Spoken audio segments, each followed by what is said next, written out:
إن الحمد لله نحمده ونستعينه ونستغفره ونعوذ بالله من شرور أنفسنا ومن سيئات أعمالنا.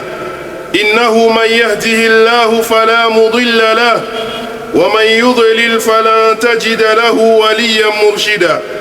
أشهد أن لا إله إلا الله هو أول هو آخر هو ظاهر هو الباطن ليس العيون تراه. أما بعد، أوصي نفسي وإياكم بالتقوى الله عز وجل فقد فاز المتقون. Nikianza kumsifu na kumshukuru Allah tabaraka wa taala, Bwana wa mabwana, mfalme wa wafalme, mwenye nguvu na shani. Ni yeye Allah ambaye amesifika kwa sifa zilizokuwa kamilifu, zisizokuwa na mapungufu ndani yake. Allah subhanahu wa ta'ala, leo, siku ya leo ndugu zangu, amma mawdu'atu khutbatina alyawma fi yawmi Arafa, ama mawaidha ya khutba yetu ya leo siku ya Arafa, sanatakallamu hawla fadaili Arafa. Tutazungumza siku ya leo kusikana na fadhila za siku ya Arafa. Ndugu zangu Islam, kwanza eleweni ya kwamba siku ya Arafa ina utukufu takriban 4, ambayo utukufu wa kwanza, siku ya Arafa ni siku ambayo dua hukubaliwa bila pazia. Kwa nini tunasema hivi? Anasema Mtume sallallahu alayhi wasallam katika hadith aliyoipokea Imamu Tirmidhi, anasema ya kwamba Mtume qala Rasulullah sallallahu alayhi wasallam, Mtume anasema khairu duai duau yaumi Arafa, dua bora ni dua ya siku ya Arafa. Ndugu zangu Islam, kwa mnasaba wa hadithi hii inatuonesha kwamba hii siku ya Arafa ni siku bora sana, ni siku tukufu sana, ni siku ambayo Muislam asikae bure, aikae chini aweze kufanya dua mbalimbali kwa ajili yake mwenyewe na kwa ajili ya familia yake na kwa ajili ya ulimwengu mzima, kwa sababu ni siku ambayo dua hazina pazia mbele yake Allah subhanahu wa ta'ala. Na ikiwa kwamba utajua umuhimu wa dua ya siku ya Arafa kwamba hazina pazia, kisha ukakataa kuweza kukaa chini kumwomba Mwenyezi Mungu dua, basi ujue ya kwamba utaingia motoni, tena katika hali ya kufedheka. Anasema Allah subhanahu wa ta'ala, duuni astajibe lakum innal ladhina yastakbiruna an ibadati sayadkhuluna jahannama dakhirin. Niombeni mimi pia Allah nitakujibuni. Hakika yule ambaye mwenye kufanya kiburi ya kutokuniomba mimi Allah subhanahu wa ta'ala, basi ajue na atambue ya kwamba ataingia katika moto wa jahannam katika hali ya kufedheka. Kwa hiyo Mwenyezi Mungu akaita kwamba dua ni ibada. Innal ladhina yastakbiruna an ibadati, wale wenye kufanya kiburi kutokana na ibada yangu, bimaana an duai, kutokana na kuniomba mimi Allah subhanahu wa ta'ala. Kwa hiyo siku ya Arafa ni siku bora kwa sababu ndani yake dua zinakubaliwa bila ya pazia yoyote hiyo. Faida ya pili na fadhila ya pili ya hii siku ya Arafa ni kwamba fihi saum, ndani yake kuna saumu ambayo ni yenye kuwa na ubora na faida kubwa sana. Imamu Tirmidhi kapokea hadithi kutoka kwa Abi Qatada, anasema ya kwamba suila Rasulullah sallallahu alayhi wasallam an sawmi Arafata qala yukaffiru sanata almadiyah walbaqiyah. Saumu, kila yule ambaye kafunga siku ya leo, basi ajue kwamba saumu yake hii ina uwezo ya kusamehesha madhambi yake aliyoyafanya mwaka jana na huu mwaka ambao tumo ndani yake. Ndugu zangu Islam, huu ni ubora mkubwa kabisa wa hii siku ya Arafa. Ubora wa tatu ni siku ambayo ni ya kufanya ndani yake dhikri, adhkari mbalimbali, na kila mwenye kufanya adhkari ajua ya kwamba Mwenyezi Mungu subhanahu wa ta'ala hujigambia naye mbele ya malaika zake. Anasema Allah subhanahu wa ta'ala, wayadhkur isma Allahi fi ayamin ma'lumat, na wataje jina ya Allah subhanahu wa ta'ala katika hizi masiku zilizojulikana. Al-ayam al-ma'lumat ni siku gani?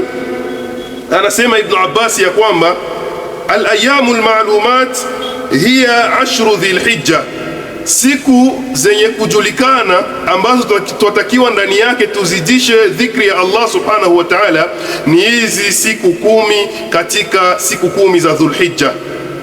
Kutokana na kumdhukuru Allah, Mtume akasema katika hiyo hadithi ya khairu duai duau yaumi Arafa, akasema wa khairu ma qultu ana wan nabiyuna min qabli la ilaha illa Allah wahdahu la sharika lah lahul mulku wa lahul hamdu wa huwa ala kulli shay'in qadir.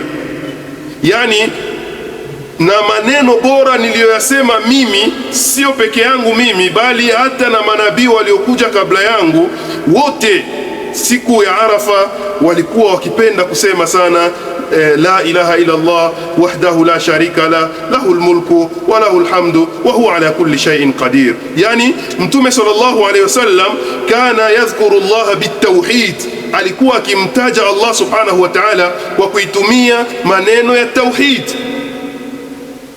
Ndugu zangu Islam, kwa hiyo hii ni fadhila ya tatu, ndani yake inapatikana Mwenyezi Mungu subhanahu wa ta'ala hujigambia waja wake, kwa sababu Mtume akaendelea akasema ya kwamba wa innahu la yadnu, na hakika Allah huteremka. Kisha anaanza kujigambia kwa malaika, anasema ya kwamba thumma yubahi bihumul malaika. Allah ni siku ya Arafa, Allah hujigambia kwa malaika kuhusikana na wale waja wake wenye kufanya ibada, dua mbalimbali, adhkari. Allah subhanahu wa ta'ala hujigambia kwa malaika akisema fayaqul ma arada haula. Katika hadithi nyingine anasema unzuru ila ibadi, unzuru ila ibadi, tizameni waja wangu. Atauni shu'than ghubra, waja wangu watazameni, wamenijia hata nywele zao hawajazichana vizuri, wanakuwa na hali ya vumbi.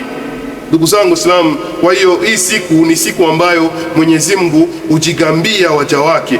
Tumalizie na faida ya 4 ya hii siku ya Arafa.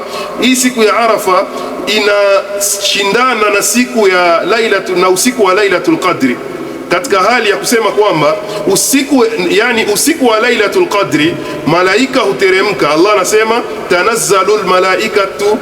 tanazzalul malaikatu waruhu fiha biidhni rabbihim min kulli amri, hakika wa malaika na roho huteremka kwa huo usiku mmoja wa Lailatul Qadri kwa ajili ya kila kitu. Yani wanakuja kujibia dua na maombi mbalimbali na ibadati mbalimbali za waja kwa ajili ya hiyo usiku mmoja, na huo usiku ni mbora kuliko miezi 1000. Lakini pia siku ya Arafa pia ni mchana mmoja mbora sana yenye kulingana na Lailatul Qadri, kwa sababu Allah subhanahu wa ta'ala la yadnu, kama ilivyokuja katika hii hadithi ya Bi Aisha inayopatikana katika Sahih Muslim. Mtume sallallahu alaihi wasallam anahakikisha ya kwamba innahu la yadnu, hakika Allah huteremka.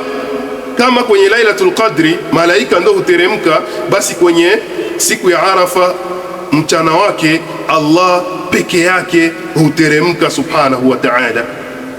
Tushikamane na ibada kwa siku ya leo. Tunawashukuru Waislamu wote ambao wamekuja kusikiliza khutba yetu na wengine wanaotufuata kwa live pia kwenye chaneli yetu Saif.Dor TV, ambayo kila siku inatusaidia katika kufikisha da'wa ya Mwenyezi Mungu Subhanahu wa Ta'ala katika kona yote ya dunia kupitia mtandao wetu huu. Ndio maana kila wakati tunawakuombeni Waislamu mtuunge mkono kwa kusubscribe, bimaana kwa kujiabone kwenye chaneli yetu hii. Hapo utakuwa umetusaidia sana inshallah katika kuendelesha da'wa. Kesho ni siku ya Idi kesho tarehe 27 Mei mwaka wa 2026 ni siku ya Idi, ni siku ya kuchinja. Ndugu Muislam, usikose kuchinja mnyama wako. Pia unapochinja ujue ya kwamba utapata thawabu zilizokuwa nyingi kabisa, zilizokuwa na hesabu, kwa sababu Mtume anasema unywele mmoja tu wa kile kichinjo ambacho utakachojitolea kwa ajili ya Allah subhanahu wa ta'ala kwa siku ya kesho, basi ujue ya kwamba utalipiwa thawabu zake nyingi sana. Unywele mmoja uliokuwa kwenye mwili wa huo mnyama, itakuwaje sasa mnyama mzima? Una nywele ngapi? Una pamba ngapi? Kama vile kondoo, unajua thawabu ngapi utazipata endapo utajitolea kwa ajili ya kuchinja.